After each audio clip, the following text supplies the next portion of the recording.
I saved 35,000 rupees by investing 10 rupees. One of the common problem in old Duke 390 is ABS failure. So ನನ್ನದು ಸ್ವಲ್ಪ time ಹಿಂದೆ ABS failure sign ತೋರಿಸ್ತಿತ್ತು. So like all common man ನಾನು service ಸೆಂಟ್ರಿಗೆ ಹೋದೆ. ಒಂದು 2-3 service centre ಹತ್ರ ತೋರಿಸಿದೆ. ಎಲ್ಲ ಸರ್ವಿಸ್ ಸೆಂಟರ್ ಅವ್ರು ಹೇಳಿದ್ರು ಇದು ABS motor problem, ABS unit ಅನ್ನೇ ಚೇಂಜ್ ಮಾಡಬೇಕು, ಅರೌಂಡ್ 33,000 to 36,000 ಚಾರ್ಜ್ ಆಗ್ತದೆ ಅಂತ, ಅದರಲ್ಲಿರುವ ಬ್ರಷಸ್ ಅದು ಇದೆಲ್ಲ ಹಾಳಾಗ್ತದೆ ಅಂತ.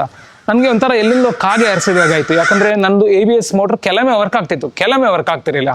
ದ್ಯಾಟ್ ಕೆಪ್ ಮಿ ಥಿಂಕಿಂಗ್ ಹೇಗೆ ವರ್ಕ್ ಆಗ್ತಾ ಇದೆ ಅಂತ.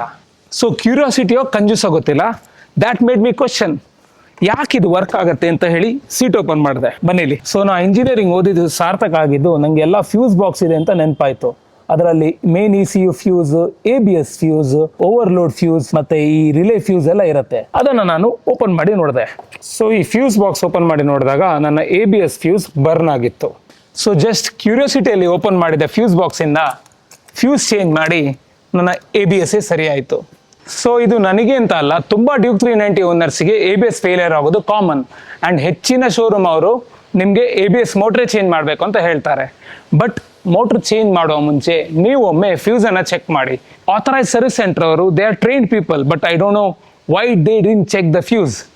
ಬಟ್ ನಾನು ಚೆಕ್ ಮಾಡಿ ನನಗೆ ABS ಸರಿ ಆಯಿತು. ಆ್ಯಂಡ್ ಇದೇನು 1-2 ದಿನದಲ್ಲಿ ನಾನು ನೋಡಿದಲ್ಲ, ನಾ ಫ್ಯೂಸ್ ಚೇಂಜ್ ಮಾಡಿ 6 months ಆಗಿದೆ, ಈಗಲೂ ನನ್ನ ABS ವರ್ಕಿಂಗಲ್ಲಿದೆ. So I saved around 35,000 rupees. So ನಾನು ಹೇಳೋದೇನೆಂದರೆ, ನಿಮ್ಮ ABS ಪ್ರಾಬ್ಲಮ್ ಇದ್ದರೆ ನೀವು ಒಮ್ಮೆ ಫ್ಯೂಸ್ ಚೆಕ್ ಮಾಡಿ before you get into the conclusion that ABS motor is fucked up. Ride safe.